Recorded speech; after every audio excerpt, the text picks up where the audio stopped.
7 বছর আগের ফুটেজ আর এখনকার ফুটেজ দেখলে আপনারাও বুঝতে পারবেন না যে কোনটা আসলে কোন টাইমের। আমার হাতে আর কোনো অপশন ছিল না, এটা আমার ফার্স্ট কাজ ছিল। আমি যদি ছবিটা না করতে যেতাম হয়তো আমার তাদের সাথে পরিচয় হতো না, হয়তো আমার নাটকে কাজ করা হতো না। এটা চ্যালেঞ্জিং ছিল বিকজ 7 বছর আগে ইনফ্যাক্ট কস্টিউমগুলো আমাদের লাকিলি আমাদের টিম রেখে দিয়েছিল। তো আমার সবচেয়ে বড় চ্যালেঞ্জ ছিল যে আমি কি আসলে 7 বছর আগের কস্টিউমটা ক্যারি করতে পারবো কি না, but without any alteration I fit in একদমই। সো এবং 7 বছর আগের ফুটেজ আর এখনকার ফুটেজ দেখলে আপনারাও বুঝতে পারবেন না যে কোনটা আসলে কোন টাইমের।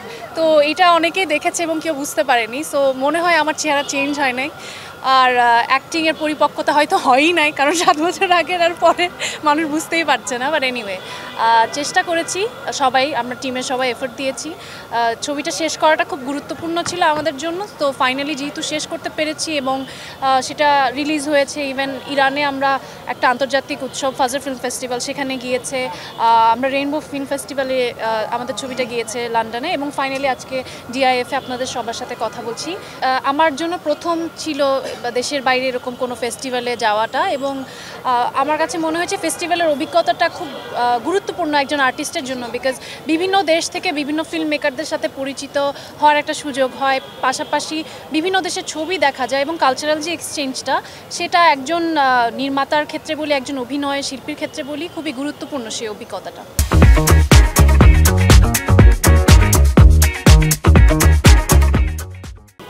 আমার হাতে আর কোনো অপশন ছিল না, এটা আমার ফার্স্ট কাজ ছিল।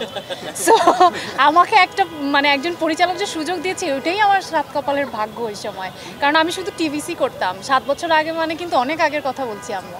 সো ওই সময় আমি যে চুজ করে 7.5 বছর, হ্যাঁ, তো চুজ করে যে একটা ছবি করব ওইটা তো আমার ডেফিনেটলি ভালো মুভি করতে চাই। সত্যি কথা বলতে হ্যাঁ, যেই সিনেমাটা করার প্ল্যান ছিল ওইটা আমার কাছে মনে হচ্ছে ওইটা আরও বেটার সিনেমা ছিল সামহাও।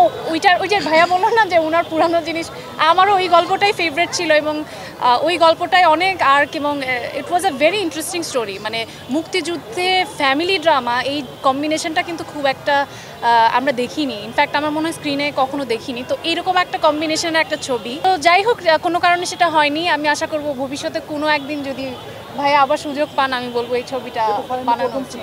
এখন ভালো খারাপ মিলেই তো সব কিছু। অবশ্যই আমার আক্ষেপ নেই, কারণ কি আমি মনে করি যে এই সিনেমাটা করতে গিয়ে আমার কিছু মানুষের সাথে পরিচয় হয়েছে, যাদের সাথে পরিচয় হওয়ার কারণে আমি পরবর্তীতে নাটক করতে পেরেছি। So it's a chain reaction. আমি যদি ছবিটা না করতে যেতাম হয়তো আমার তাদের সাথে পরিচয় হতো না, হয়তো আমার নাটকে কাজ করা হতো না, হয়তো আমার আজকে যে জায়গায় আমি আসা চেষ্টা করেছি বা করছি এখনও, সেটা হয়তো আসা হতো না।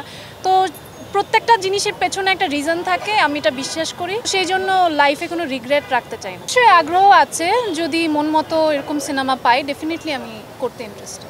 একদম নতুন কেউ যদি আমার কাছে খুব ওয়ান্ডারফুল একটা গল্প নিয়ে বা খুব সলিড একটা প্ল্যান নিয়ে আসে, আমি সেটাও করতে রাজি, আমার কোনো অসুবিধা। ওটা আসলে আমি বলবো কি, এতবার আসলে নিউজটা হচ্ছে না, তার মনে হয় এখন আর কিছু না বলি, যদি শুটিং হয় একদম তখনই জানতে পারবো।